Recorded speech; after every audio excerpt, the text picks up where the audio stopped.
మీకు తెలుసా గురూజీ గారు సినిమాల్లోకి రావడం కంటే ముందు ఏమి చేసేవారు అని? తెలీదండి. బ్రహ్మానందం గారు సినిమాల్లోకి రావడం కంటే ముందు వెస్ట్ గోదావరి డిస్టిక్లో తెలుగు ఉపాధ్యాయునిగా పనిచేశారు.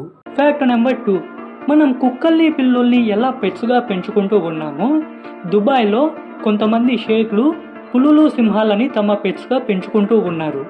ఫ్యాక్ట్ నెంబర్ 3, 2006 మే 26వ రోజున మన ఇండియన్ ఫార్మర్ ప్రెసిడెంట్ అయిన అబ్దుల్ కలాం గారు స్విట్జర్లాండ్ విజిట్ చేసినందుకు గాను ఆ దేశ గవర్నమెంట్ మే 26వ తేదీని సైన్స్ డేగా ప్రకటించింది. ఫ్యాక్ట్ నెంబర్ 4, అన్ని రంగాలలో ముందంజలో ఉన్న శాంసంగ్ కంపెనీ తన కంపెనీ స్టార్టింగ్లో కూరగాయల్ని సెల్ చేసేది. ఫ్యాక్ట్ నెంబర్ 5, లైబ్రరీ నుండి ఎక్కువగా దొంగలించబడిన పుస్తకంగా Guinness book of world record ఉంది. ఇది ఎక్కువసార్లు దొంగలించబడినందుకు గాను దీనికి గిన్నిస్ బుక్లో ప్లేస్ కూడా ఉంది.